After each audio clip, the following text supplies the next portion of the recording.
Hello, is the Mindful Man reading a few more chapters from my book. He rambled on about kings and queens of England with amazing enthusiasm and knowledge that he couldn't help rouse their reluctant interest. Luckily for them, the class was full and they could mask their tiredness and indifference by occasionally looking up and nodding. The teacher, Mr. Portman, was so wrapped up in his subject that he didn't notice. He really was an excellent teacher, full of fire and passion. Occasionally he would bang the desk with his fist to make a point, and they would jolt to attention. James tried to concentrate, but he felt like his eyelids had lead weights attached to them. Tom sat there with a fixed smile on his face as he drifted in and out of dreamland. The girls were just as tired, and one minute they seemed to be listening to the lecture, and the next they were dozing off. Finally the lesson ended, and the scraping of the chairs brought them back to reality. They all met for lunch, and the strong coffee worked its revitalizing effects on them. After lunch they had private study to catch up on. Although it was strict here, it was nowhere near as strict as a proper school. On average they only did 20 hours work per week, almost part-time, with the choice of 4 subjects each: music, history, geography, maths. There was very little homework, which was a great relief for all of them.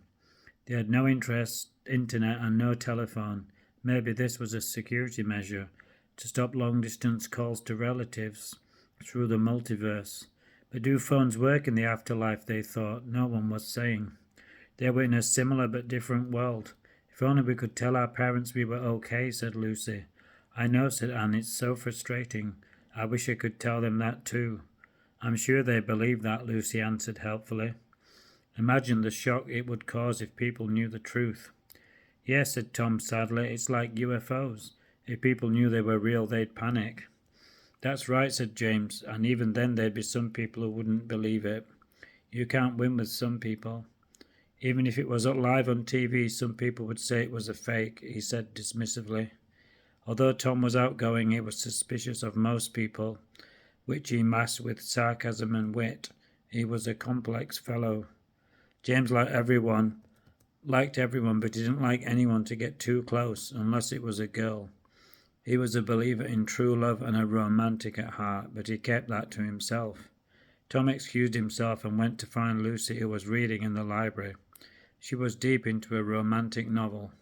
Come on, said Tom, let's go for a walk. It's boring in here. He could be pushy.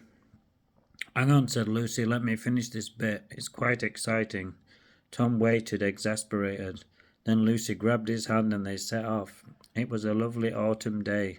The leaves were crisp and glorious, blowing around their feet, as if being brushed by an invisible broom. Hope you enjoyed that chapter. Please sub me.